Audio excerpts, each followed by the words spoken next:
Alhamdulillah. نحمده ونصلي ونسلم على رسوله الكريم وعلى آله وصحبه أجمعين. بسم الله الرحمن الرحيم. قال النبي صلى الله عليه وآله وسلم: من صلى العشاء في جماعة فكأنما قام نصف الليل. Whoever prayed Isha in congregation, it's as if he has stood for worship for half the night. وَمَنْ صَلَّى الصُّبْحَ فِي جَمَاعَةٍ, and whoever prayed the morning prayer, which is Fajr, فِي جَمَاعَةٍ, in congregation, فَكَأَنَّمَا صَلَّى اللَّيْلَ كُلَّهُ. Rawahu Muslim. It is as if he has prayed the entire night now. So Isha for the first half of the night and Fajr for the remaining half of the night. So if a person prays Isha in congregation and Fajr in congregation, he gets the reward for praying Qiyamul Layl for the whole night without sleeping. So let's explore what the nuances in this hadith are, so we can appreciate it fully. So with all the salats, like initially when we did the effect of salat, the psychological, the spiritual, the societal, the sociological, we realized that there are many wisdoms behind having them spaced the way they are spaced. With Fajr and Isha, there's a commonality, a very clear commonality, that both occur at the time of sleep. Isha occurs when you are at your maximum exhaustion, and Fajr occurs when you are at your peak of comfort, maximum comfort. However, they're both during the times of sleep. So the nafs that we are all born with, it has demands. The scholars, they make different categories of demands.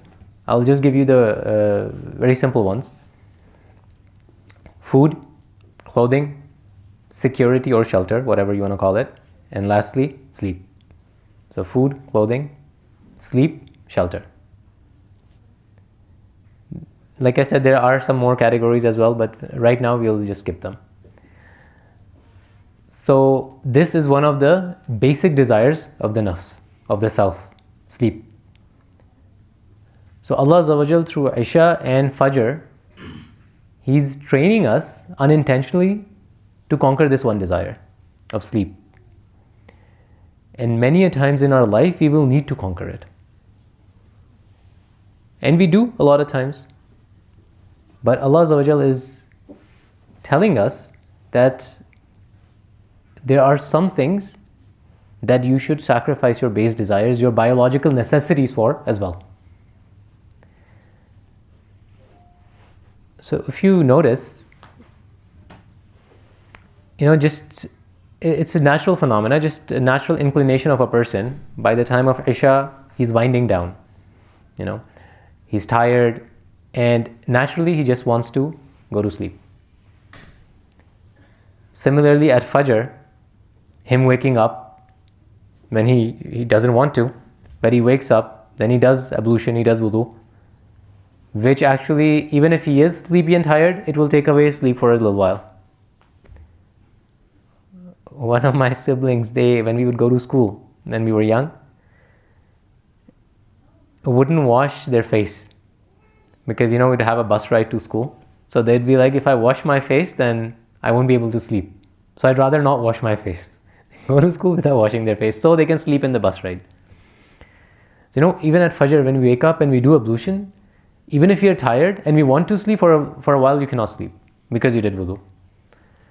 So to sacrifice one's own base desire for the rada of Allah Azza wa Jal, that's, that is actually moving us away from our nafs to our purpose. Moving us out of the mentality of following our desires to actually achieving what we were born to do. So even though it might not seem monumental, but when it's done consistently over time, we are building a skill that we don't even know. It's just building into us. So when we do that, there's something else that happens. That is very profound. And once we start sacrificing our basic needs for Allah Azza wa Jal, we start noticing something.